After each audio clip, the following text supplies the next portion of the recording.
This movie gets 4.5 bananas out of 5 according to the NoMoreStinkyMonkeys.com website. One of my favorite kind of movies is a bank heist film. Not just banks, but any kind of movie that involves sneaking in a place to steal something, whether it be money, jewels, or documents. The excitement comes in the multitude of ways that the heistmen can get caught, or worse, fail at getting their prize.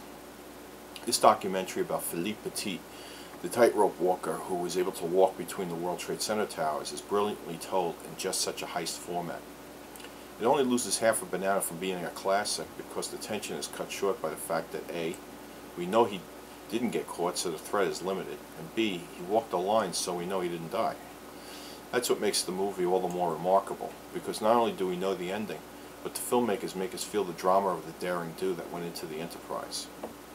Another thing I loved about the movie, they show the Twin Towers probably 50 times during the course of the film, and not once did they mention 9/11 or the fate of the towers.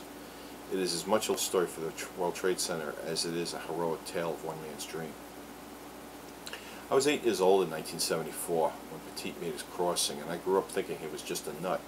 In fact, I heard the story so many times about this crazy man that I actually thought it happened several times and with different people.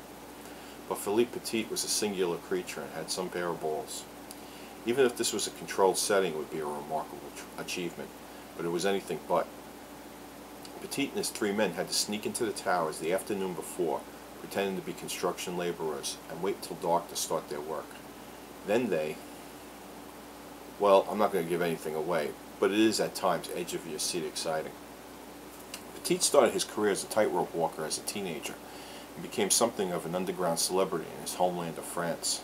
One time he walked across a wire between the towers of Notre Dame in Paris, but they were only 226 feet high. By comparison, the World Trade Center was 1,350 feet high, literally a quarter of a mile, 5 city blocks. Many days you couldn't see the tops of the buildings from the ground because the clouds were covering it. Petit was a young man in Paris, sitting in a doctor's office when he read a magazine story about this construction project in New York City. It was 1971 and the towers were still being built. He became inspired, or as he put it, started dreaming of crossing them.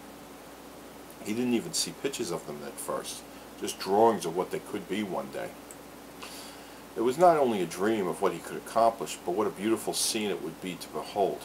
In his mind, tightrope walking is not just a stunt, but a form of visual poetry like ballet dancing. I can see what he means, but don't share that vision of it. I'm much more interested in the crazy bravery of the pursuit. Now that we know so much more about Pilates and the importance of strengthening your core muscles, this man had some of the strongest core muscles you could ever hope to have. While he's paper thin, with a shirt you'd see the kind of muscle tone that you don't associate with Bruce Lee. When you think of someone having good balance, you forget that they need to be strong from head to toe and not just in the legs. I'm not sure he's interested in it, but I'd love to know his diet and exercise program, because his physique is much more conducive to everyday life and especially to growing old than, say, Arnold Schwarzenegger's. As for the beauty of his spectacle, he chose a time in America when beauty was in very short supply. Vietnam, Watergate, yippies, drugs, recession, and gas shortages. Petit accomplished his feat on, of all days, August 7th, 1974, literally the day before Richard Nixon resigned as president. So his feat only lasted one day in the papers before much more important events took its place. But what a break in the action it was. Always reach your dreams from the Predator.